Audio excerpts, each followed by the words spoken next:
एक बार नारद जी चले भैया, घूम रहे थे श्रीमन नारायण नारायण करते हुए, नारायण का जाप करते हुए चले जा रहे थे नारद जी, और संयोग से उनको कुछ खेल करने की बात सूझी।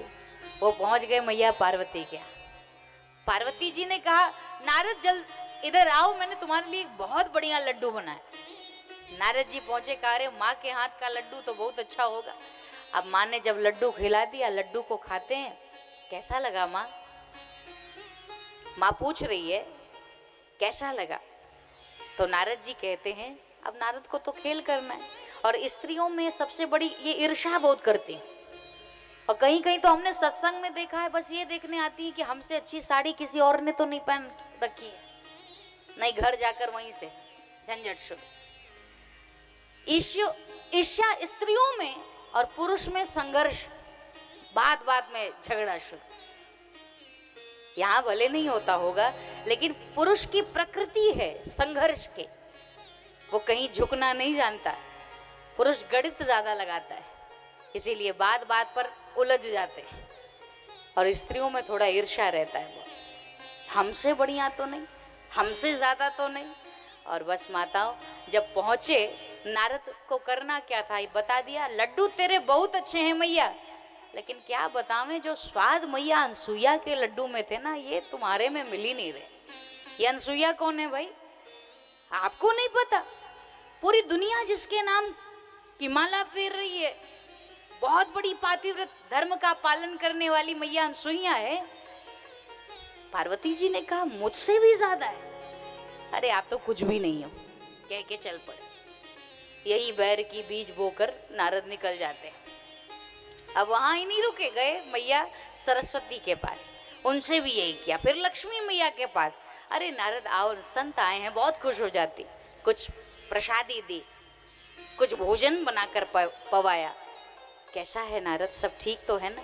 स्त्रियों का स्वभाव होता है, जब बनाती हैं भोजन ना तो पूछती रहती, अच्छा तो बना है ना, ठीक तो बन, नमक उमक सब अच्छा है ना? अब पूछ लिया मैया, लक्ष्मी ने पूछा। अब लक्ष्मी के हाथ का भोजन क्या पूछो, लेकिन नारद मैया बहुत बढ़िया है, बहुत बढ़िया है, लेकिन, और ये लेकिन किंतु परंतु जहां आ जाए समझ जाना बात कुछ गड़बड़ है। लेकिन क्या? अरे मैया धरती लोक में जैसे अनसुईया मैया के भोजन का स्वाद है, तुम्हारे भोजन में वो स्वाद नहीं है। अब ये सुन करके तो इतना, ये अनसुईया कौन? अरे वो पातिव्रत, उनके जैसा कौन धारण कर सकता है, मुझसे भी ज्यादा आप कुछ भी नहीं हो, कह करके वहां से निकल पड़े। और ये जो बैर की बीज बो दी है नारद ने, वहां से चलते बने। इस तीनों देवियों ने आपस में मंत्रणा की। जब तीनों देवता आए, मुंह भुला कर बैठ गई।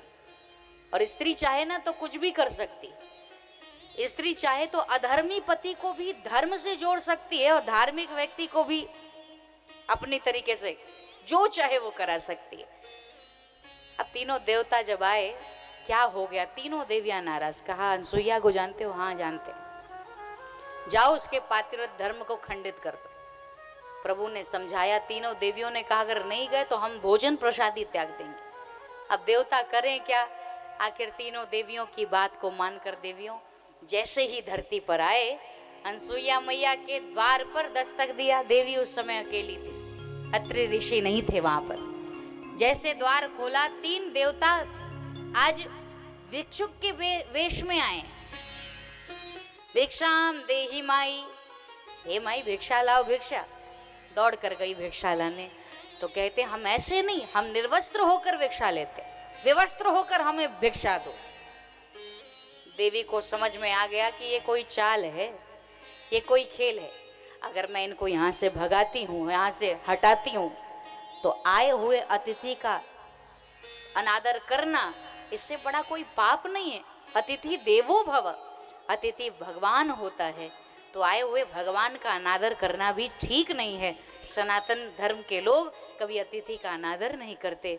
और अगर मैं विवस्त्र होकर, कोई सवाल ही नहीं, मेरा पातिव्रत धर्म चला जाएगा, मैं क्या करूं? बहुत चिंता में पड़ गई। और उसके बाद मैया ने लिया जल हाथ में और लेकर के मंत्र को अभिमंत्रित किया।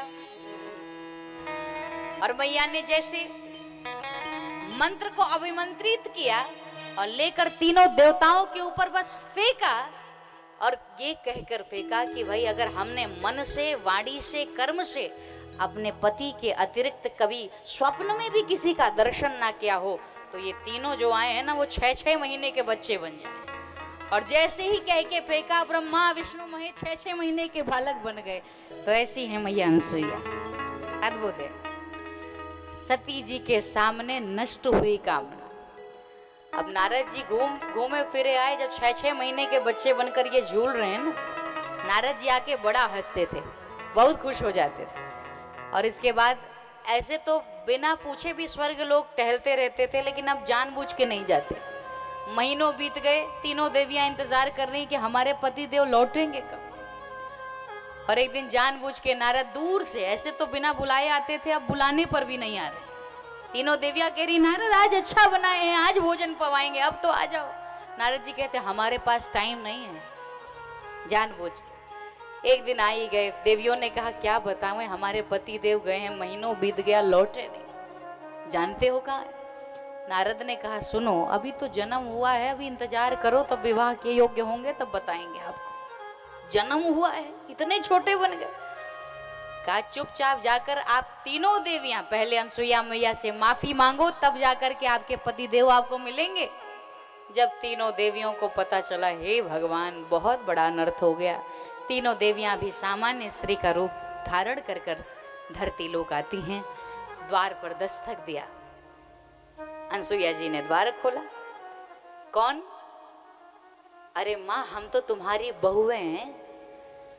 बहू? बहू कहां से आ गई? बेटे 6 महीने के और 6-6 फीट की बहू कहां से आ रही? आश्चर्य हुआ। माँ हम आपकी बहू हैं, आज के बाद कभी किसी पातिव्रत धारण करने वाली स्त्री की परीक्षा नहीं करेंगे, हमसे गलती हो गई, क्षमा करो। तीनों देवियां माफी मांग रही हैं। तो अनसुईया जी ने कहा ठीक है, जाओ जाकर ले लो अपने अपने पति को। अब दौड़ कर जा रही हैं, अब कौन पहचाने कि हमारे कौन है इसमें। लक्ष्मी जी शंकर भगवान को गोद उठा ले रही, कुछ समझ में नहीं आ रहा है हमारे को। इसके बाद करते क्या, तीनों देवियां वापस चरणों में गिरी हैं अनसुईया मैया के, मैया क्षमा कर दो, कभी नहीं करेंगे, ये जैसे थे ना वैसे कर दो, आज के बाद किसी पतिव्रत धारण करने वाली पतिव्रता स्त्री की परीक्षा नहीं करेंगे। जैसे कहा दया आ गई। अनसुईया मैया ने पुनः जल हाथ में लिया और अनसुईया मैया ने कहा कि अगर मैंने मन से, वाणी से, कर्म से अपने पति के अतिरिक्त स्वप्न में भी किसी पर पुरुष का दर्शन ना किया हो तो ये जैसे थे तीनों देवता वैसे बन जाए। जैसे कह के जल को छिड़का, वापस तीनों देवता अपने रूप में आ गए। बोलो राधे राधे। ये है भारत की स्त्रियों में ताकत। तीनों देवता अपने और देवियों के साथ चले।